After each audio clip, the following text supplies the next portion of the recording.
So good day everyone, I am Joanna Navarrete from Our Lady of Fatima University from BSN M2A. So today we will demonstrate the unoccupied bed making.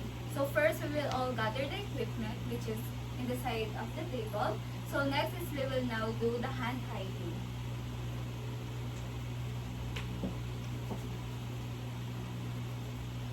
And next we will now adjust the bed into above the elbow of the caregiver to prevent back muscle strain. So next is we will now remove all the call bell and tubes. So assume that I already removed the call bell and tubes. So next is we will now put gloves.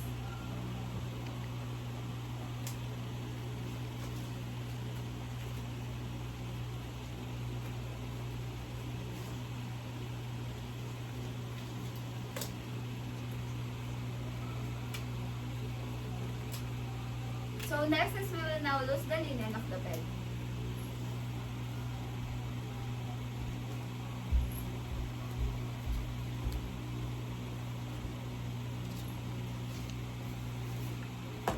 Then after that is we were going to snuggling and roll the linen to the center of the bed.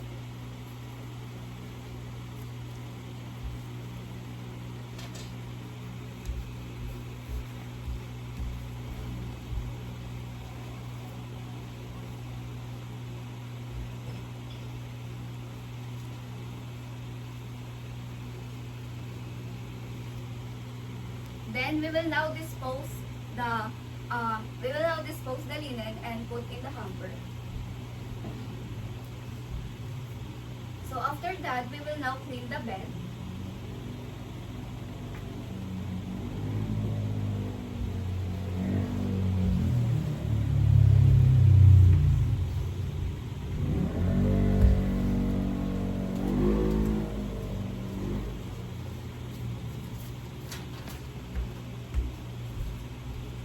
Then dispose immediately.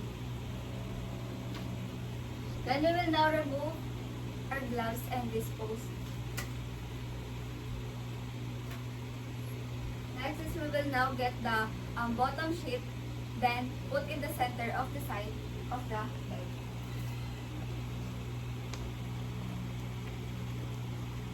After that,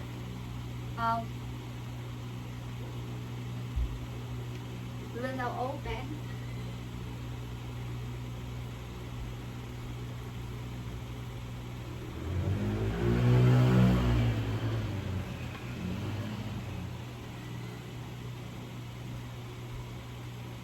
then knock.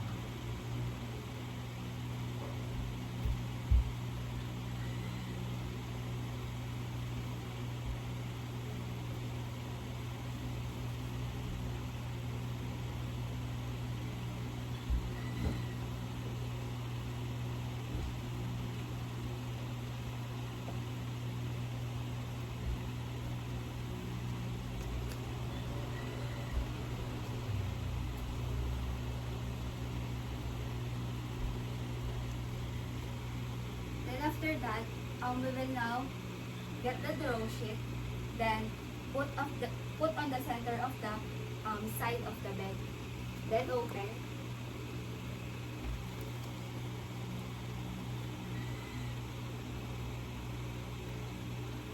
then pack.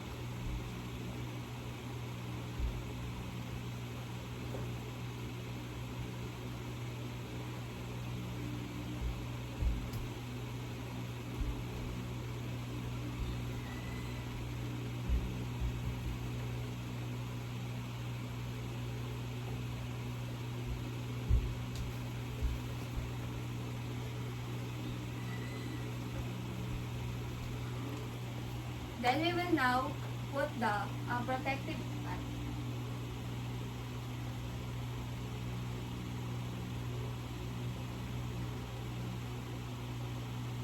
So assume that this is a protective pad.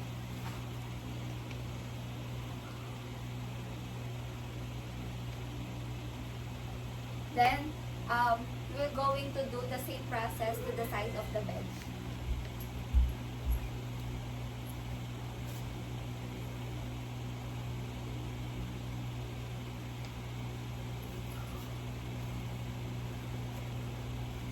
Then we're going to tack.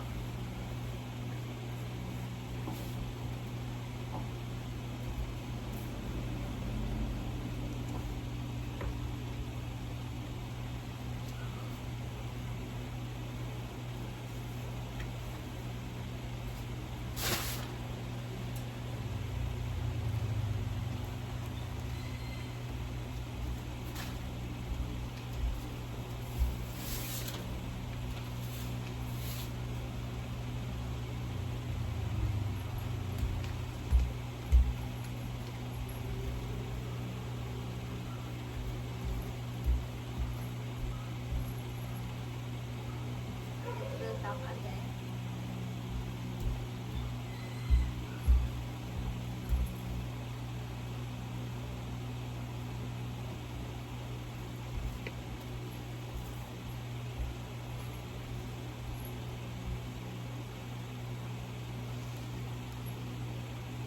Then next is we will now put the top of the sheet.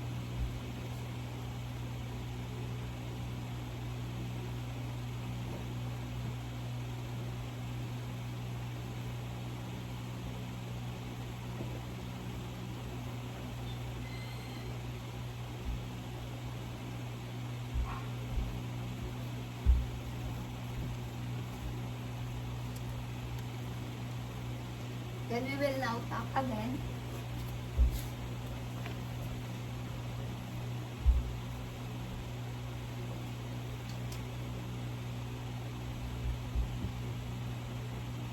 After that, we will now fold in the 6 inches to the head of the bed.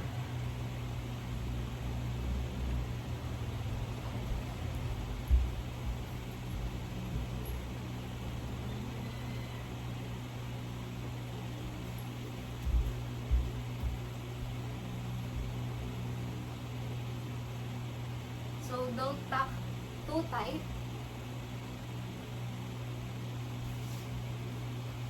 So after that, we will now change the pillowcase.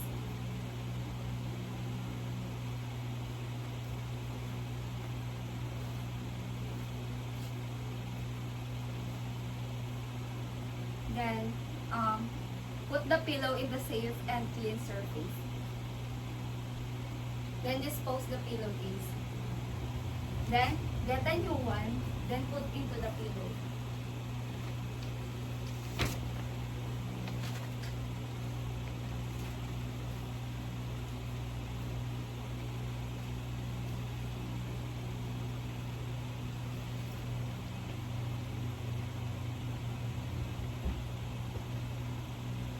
So after that, we will now put the whole bell and tube that I removed earlier. So after that, we will now dispose all the linens that I removed into the paper in the proper disposal. So after that, we will now do the hand hygiene. So now, we will going to proceed to the demonstration of occupied bed making. So first, we will going to check the patient chart for us to know if there are any limitation of her physical activities. So next, we will now all gather all the equipment, which is it's already in the side of the bed. Next is we will now do a hand hygiene. After that, we will now identify the patient and explain the procedure. So, good morning, ma'am. I am Johannes Navarrete. I am your student nurse today. For verification, ma'am, may I know your name? Nathan Manalo po. Your age? 19. Your birthday? December 12, 2006. Okay. Ma'am, may I see your ID band for verification and confirmation? Okay, thank you, ma'am. So next is I will now going to do bed making, which is I'm going to replace the soil linens that you'll be using with the clean linens. So I'll be asking po to do a side to side position later. Later po. Is that okay with you po? Yes po. Okay. So after that is we will now close the curtains or the door for the patient privacy. So next is I will now adjust the bed to the elbow of the caregiver. So assume that I already adjust the bed. So next is we will now lower the nearest rail. So assume that I already lowered the nearest rail. Next is I will now put my gloves.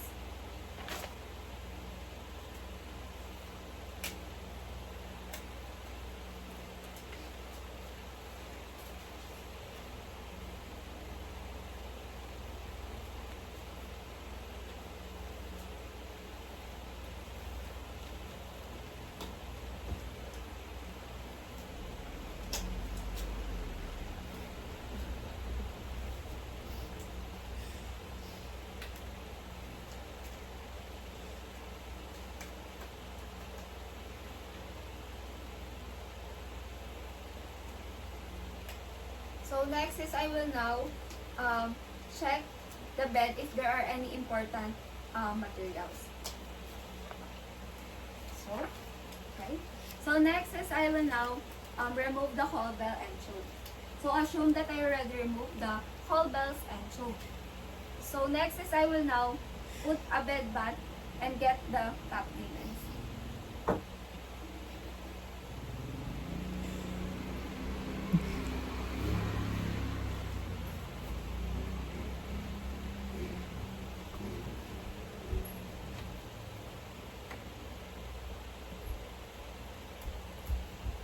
Then I will now remove the top linens. Then I will going to put into the hamper immediately. Next is I will now ask the patient to go to the side of the bed so I can remove the other soil linens. Ma'am, can you please move to the side of the bed? Okay. So next I will now loosen and roll the linens near to the patient.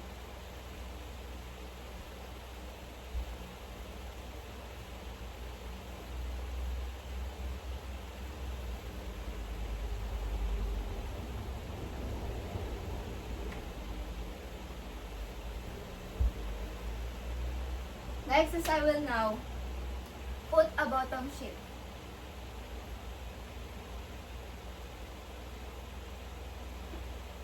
Then open.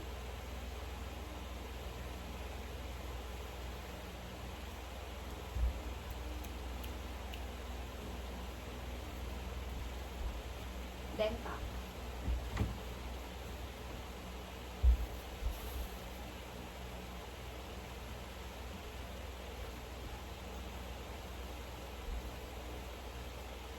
Top the side.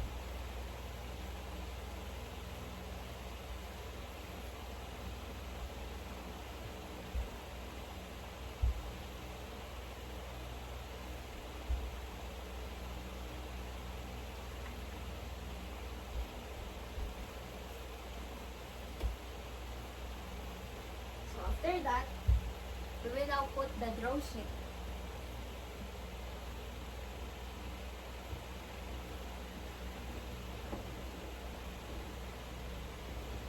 Then top.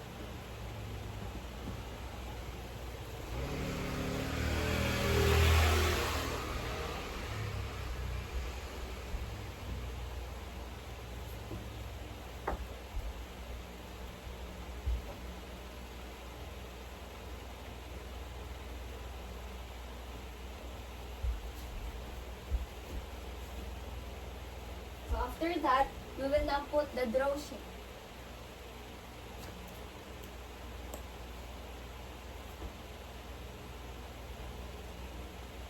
Or protecting pad. So assume that it is the protective pad.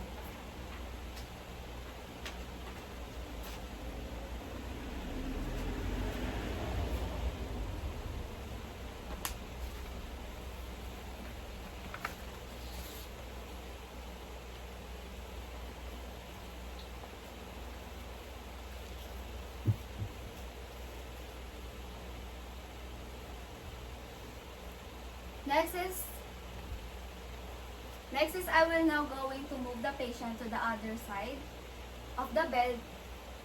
So I will now ask the patient to move the side of the bed. So ma'am, can you move to the side of the bed?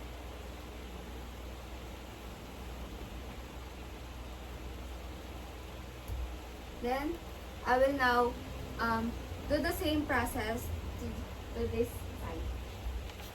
First, I will now roll.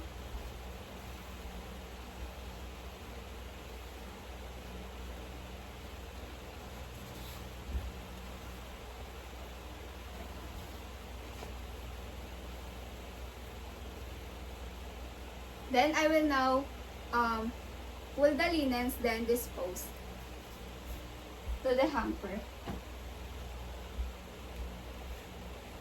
So, okay, so I will now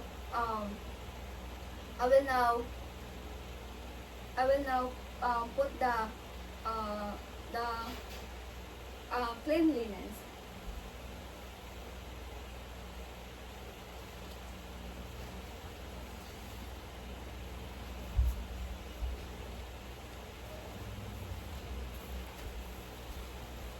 And I will now pack in them.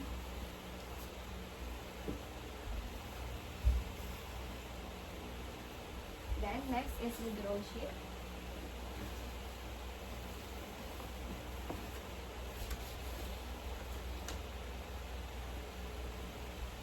Excuse me.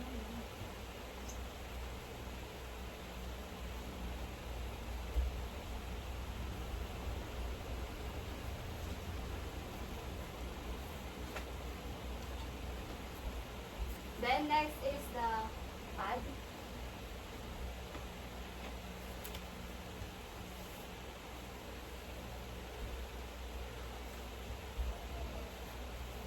Next, I will now, after that, we will now, ma'am, you can be now,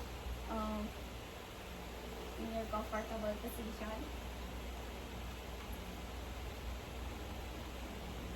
Next is, I will now, after we tuck the linens under the bed, we will now put the top cover to the patient.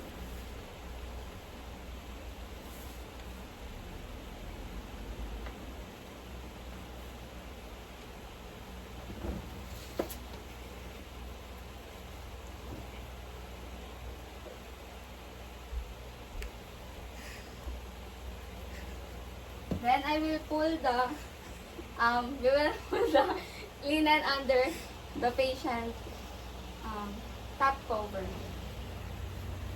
Then we will now dispose it immediately. Then we will now tuck the top linen.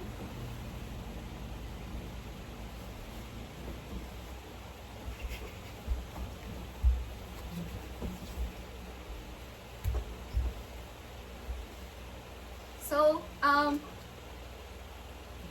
the tuck is not too tight, so the patient can move freely.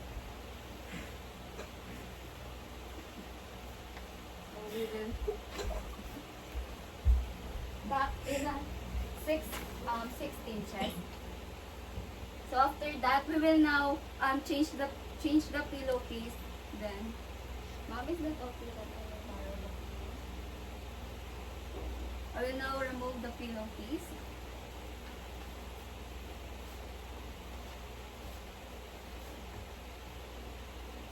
Then, put the pillow to the safe and clean surface. Then I will now dispose the pillowcase.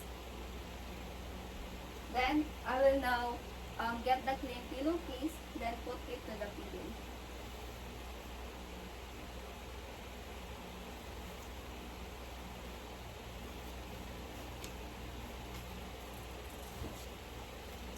Okay, ma'am. So after that, I will now put the bed back to the comfortable position. So assume that I already put back the bed into comfortable position. After that, I will now put the whole bell and tubes. So assume that I already put the whole bell and the tube. Next is I will now dispose all the linens that I removed earlier. So after that is I will now remove my gloves, then dispose it immediately. Then I will now do a hand hygiene.